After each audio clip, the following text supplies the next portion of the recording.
Has a nuclear holocaust in the Middle East, perhaps engulfing portions of Europe or America, has it now been insured by this Iranian deal? Let's look back a good ways and let's look forward and see what this continuum brings us. I'm Randall Terry. This is Voice of Resistance.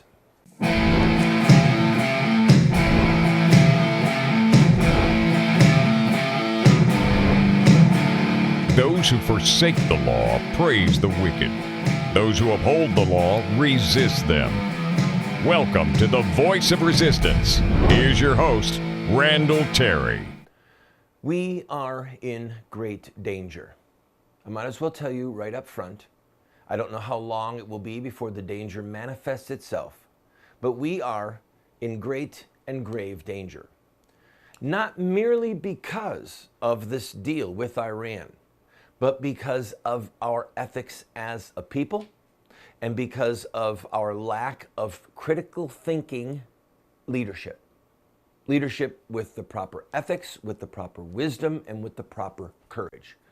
We lack the right ethics as a people, we have the wrong leadership, and this deal, God save us, the deal with the Iranians. Now, I'm going to look at this in a historic manner, in a logical manner, and in a prophetic manner. And I hope that you will stay with me as we look at not the exact details of the Iranian deal, because frankly, they're not all out yet. The Israelites, the nation of Israel, haven't leaked them all to us yet. But what I have read so far suggests that they will get literally hundreds of billions of dollars, the Iranians will, that they do not have to submit to spot inspections, unannounced inspections of their facilities, that they do not have to agree to any arms deals, and that they don't have to agree to stop funding terrorism around the world. All right? So that is what I have read thus far. President Obama says that this is going to put them on a path to have nuclear power, but not a nuclear bomb. And people on the other side are saying that this deal is worse than they could have imagined. But what I'd like to do, I'd like to start at the beginning and look at this from a a historic perspective, and then logical, and then prophetic. Let us start with the 1930s and Adolf Hitler, Germany, and the nation of England and the allies that they ultimately had. But before we do that, let's go back to Versailles. Versailles was the treaty that formally ended the hostilities of World War I, put the blame squarely on Germany, and gave Germany a bunch of rules that they had to follow. Among them were that they could have no air force, that they could not have a general staff, that their army had to be limited to, if my memory is correct, 100,000 troops. There were a few other things, but basically it made them a subservient nation to the victorious allies of World War I. Hitler said that these terms were absolutely unacceptable, and that's how he rose to power and ultimately obtained power. He spoke of Germany's humiliation. So he was determined that Germany was not going to abide by these terms. He began to build an air force. He said that they were postal planes. Now think that one through with me. He made this massive air fleet of planes and said that they were for postal service. All they had to do was be retrofitted with bombs and guns. He reinstituted the general staff. He had hundreds of thousands of young men training in marching drill fashion with broomsticks and shovels. But he was developing an army that would take orders. All they needed were guns. Part of the terms of Versailles was that there was to be a 30-mile buffer zone between Germany and France called the Rhineland. It was a demilitarized zone. Hitler marched men in there. If my memory is correct, it was in 1934. Don't hold me to that. But France had an obligation, according to the Treaty of Versailles, to drive the Germans out. If the German soldiers set one foot into the Rhineland. And guess what France did? Nothing. Nothing at all. At that time, Germany also began to develop its U-boats, its submarines, which were also against the Treaty of Versailles.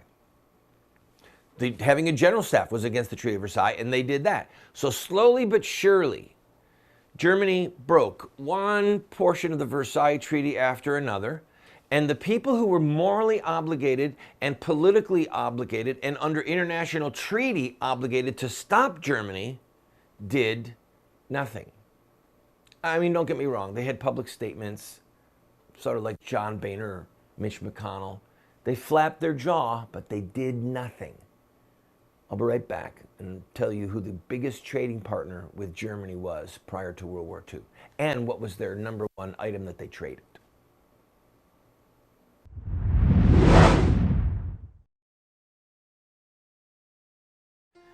It took me 14 years to write it. 4 rewrites, countless edits. I poured my heart and soul into Dragon Slayers. At points a very inspiring and painful book to write. I encourage you to go to our website and look at the reviews that we have gotten from readers of this book, and then avail yourself. It's an allegory, and I promise you, you'll be inspired.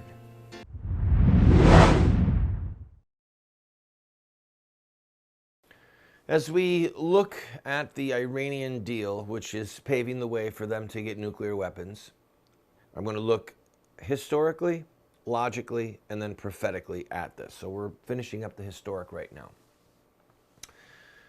In the beginning, or in the 1930s, before World War II began, because of the Versailles Treaty, the English or the French had duties, obligations to keep the Germans to their word. Germany agreed to very harsh terms of surrender.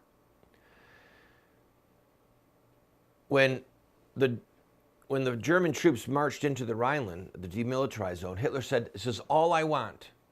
This is all I want. I want peace, but we have to have breathing room. We have to have breathing space, living room, Lebensraum," I think was the word he used. And the French and the British kept looking at each other, and no one did anything. They didn't want to fight. They were so exhausted from World War I. So many dead, so many wounded. They just thought, no, we're not going to get in another fight. So let's leave it alone. Let's 30-mile strip. And Hitler's building this massive air fleet, calling it postal service, postal planes. Let me think, wait a minute. We just had a really bad war with Iraq, it really drained us. So we don't want to think about standing up to Iran. And now they're building a nuclear bomb, but we're saying, no, it's a postal fleet. It's not going to be really used for war. It's just like Germany just built airplanes so they could deliver the mail. The Iranians want nuclear weapons for energy and for medical purposes. None are as blind as the willfully blind.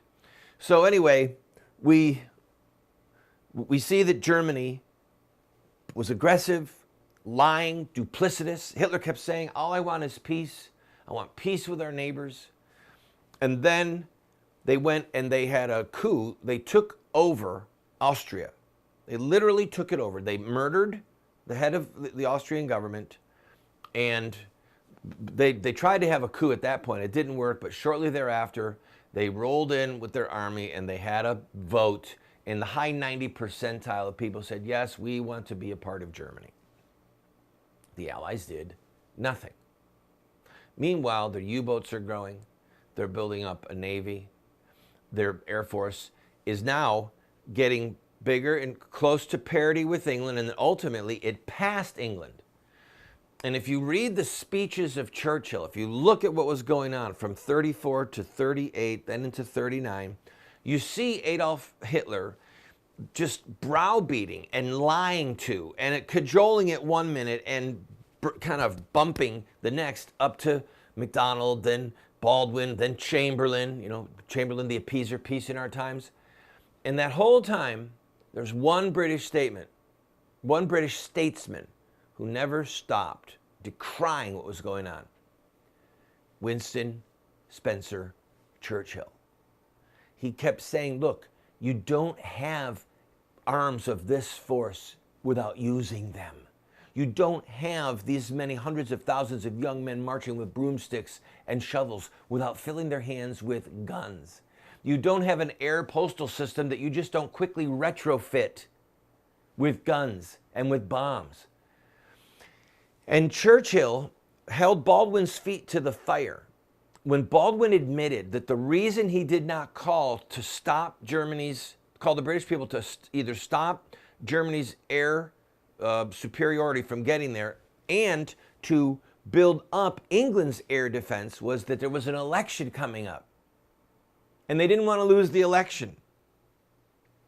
It caused so much difficulty for Baldwin that he had to resign, and then Chamberlain became prime minister. It was so scandalous. But he admitted, we did this for politics, not for the safety of the English people.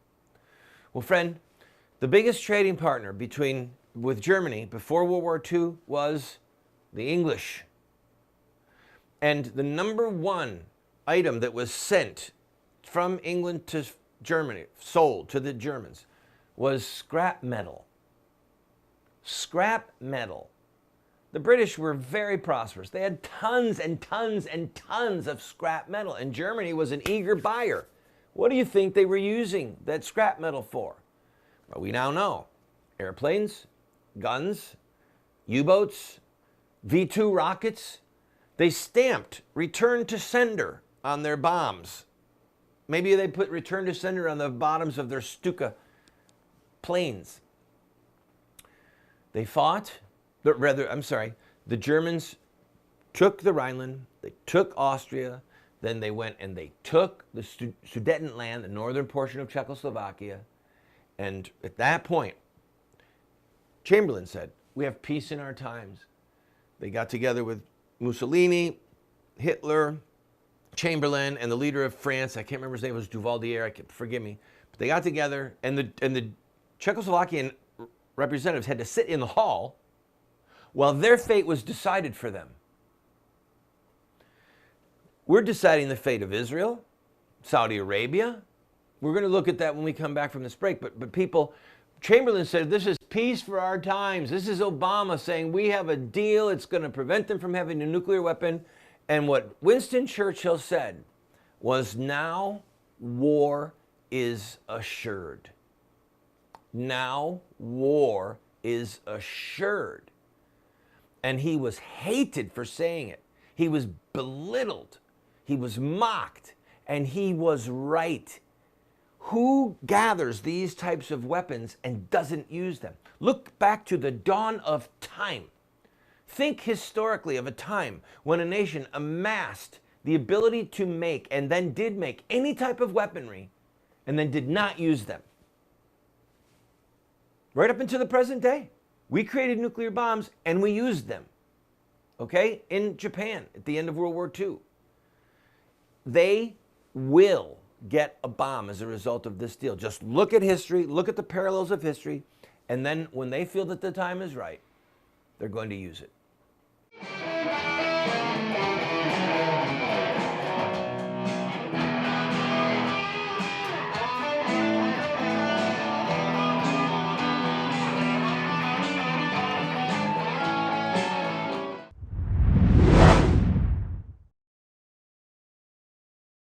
Do you want to get America out of the hands of wicked and unjust men and women who are destroying the republic before our eyes, and put leadership back into the hands of righteous men and women so that we don't die as a nation?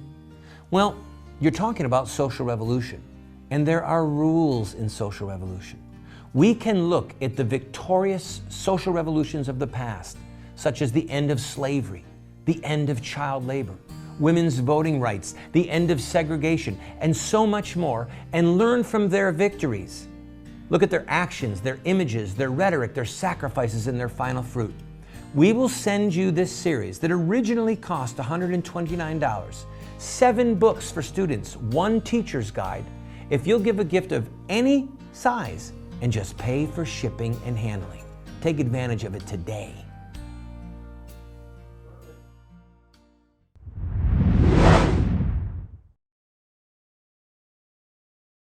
To quote Winston Churchill, war is now inevitable.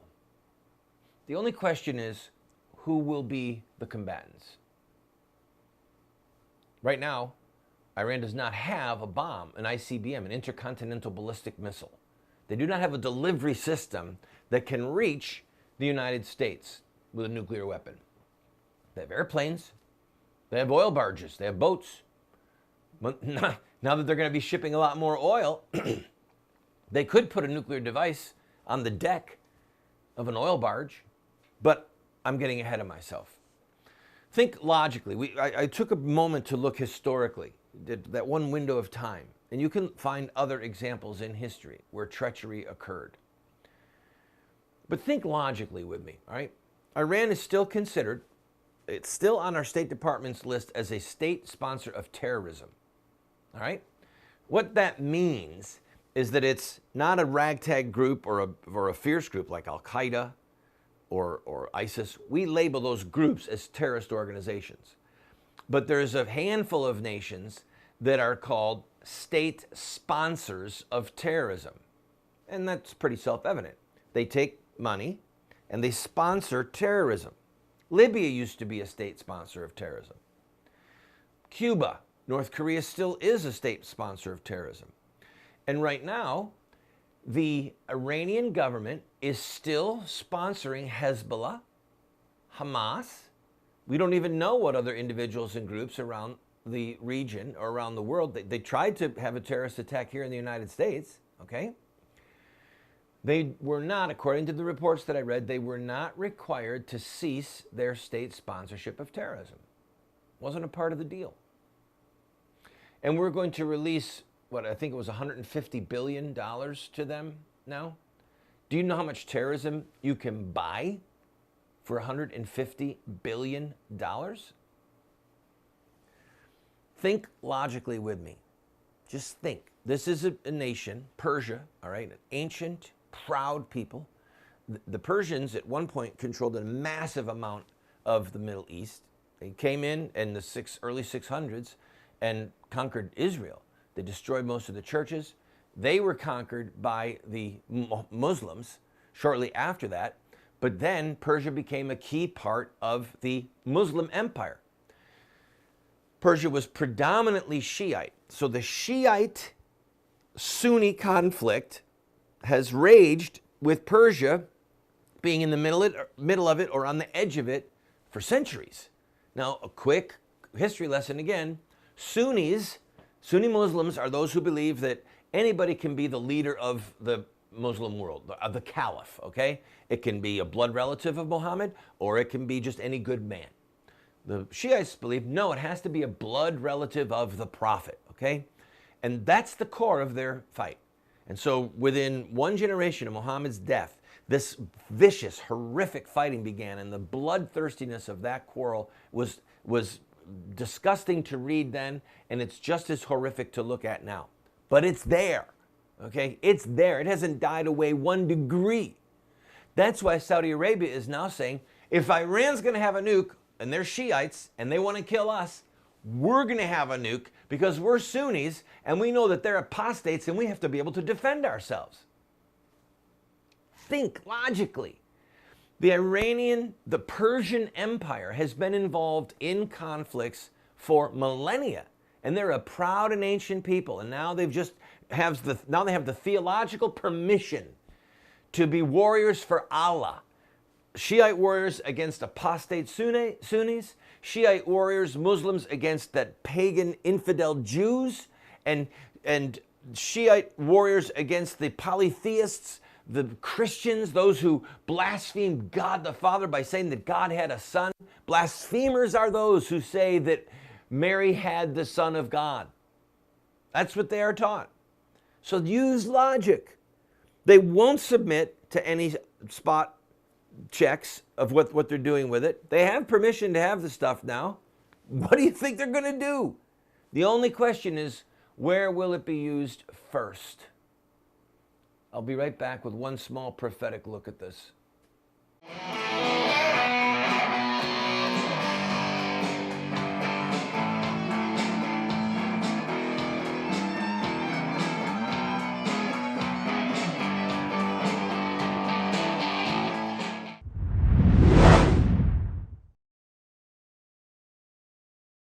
We have put together what we call an online university for you. Now that's a highfalutin way of saying that we have a pretty significant library of material, books, tapes, videos that are there for you for free. Why are we doing this? Because America is desperate for new leaders, and because this material could help you to become the leader that you and God want you to be. Check it out and enjoy it. In social revolution, peaceful social revolution, there are rules. And those rules have been established by social revolutions of the past, and the Christian community in America has failed to obey a lot of those rules, and that's why we keep losing. I put together Insurrecta Next, a 14-part television series on the history and the theology of social revolution. I encourage you to watch it. It will make you a force for righteousness, for social revolution.